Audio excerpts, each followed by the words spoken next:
Shalom Bapak Ibu, ada satu pertanyaan ya. Apakah pembenaran di Kaiosune itu suatu status atau proses? Di Kaiosune, kata yang dipakai Paulus ini berasal dari bahasa Yunani dikaiosune, yang kata dasarnya adalah dikaio, membenarkan. Apakah pembenaran itu suatu status atau proses?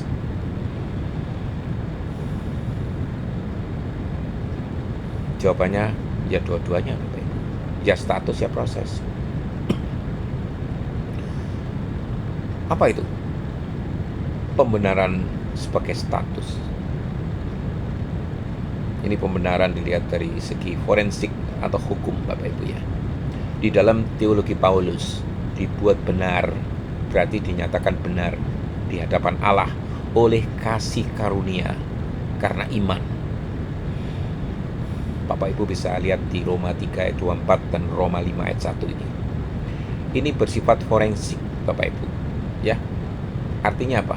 Seperti hukum menyatakan seseorang itu tidak bersalah, itu adalah suatu status, Bapak Ibu. Jadi pembenaran itu bukan berarti kita tiba-tiba tanpa dosa sama sekali, enggak. Melainkan suatu status hukum, kita berubah dari orang bersalah menjadi orang benar karena Kristus itu. Jadi pembenaran adalah suatu status baru yang diterima seketika saat kita percaya kepada Kristus. Ini pembenaran secara status. Tapi pembenaran juga bisa dikatakan suatu proses, Bapak Ibu, ya. Pembenaran dan proses kekudusan yang dinamakan sanctification ini. Walau status dibenarkan diberikan seketika, kehidupan orang benar harus mencerminkan kebenaran itu sendiri di dalam hidup kita sehari-hari, Bapak Ibu. Maka ada dimensi yang disebut dimensi proses. Roh Kudus berkarya mengubah hidup kita sedikit demi sedikit supaya sesuai dengan status kita sebagai orang benar.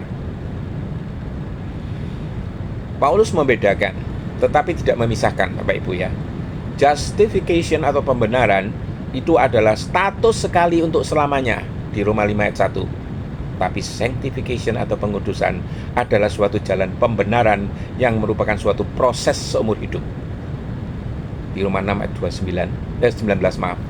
Dan di 1 Tesalonika 4 ayat 1, Bapak Ibu bisa baca di sana ya. Status sekaligus proses, Bapak Ibu. Statusnya di hadapan Allah kita sudah benar karena Kristus ya. Roma 8 ayat 1. Tidak ada penghakiman lagi, Bapak Ibu.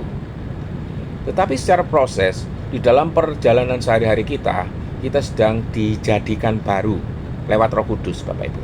Filipi 2 ayat 12-13. Jadi, pembenaran terutama menunjuk pada status hukum yang final di hadapan Allah. Tetapi kebenaran itu berbuah di dalam proses kehidupan, Bapak Ibu. Sehingga tidak bisa dipisahkan dari pengudusan. Bayangkan ya, seorang narapidana itu menerima pengampunan resmi dari presiden. Sekali ditandatangani, statusnya bebas nih, Bapak Ibu. Itulah pembenaran. Status hukumnya bebas, Bapak Ibu. Tetapi setelah bebas, ia harus belajar hidup sebagai orang merdeka, bukan lagi sebagai tahanan. Itulah proses pengudusan. Jadi kesimpulannya apa, Bapak Ibu? Pembenaran atau dikaiosune pada dasarnya adalah status hukum.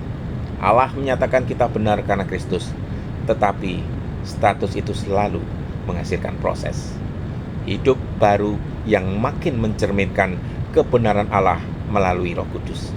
Sekian Bapak Ibu, semoga Tuhan memberkati Bapak Ibu. Amin.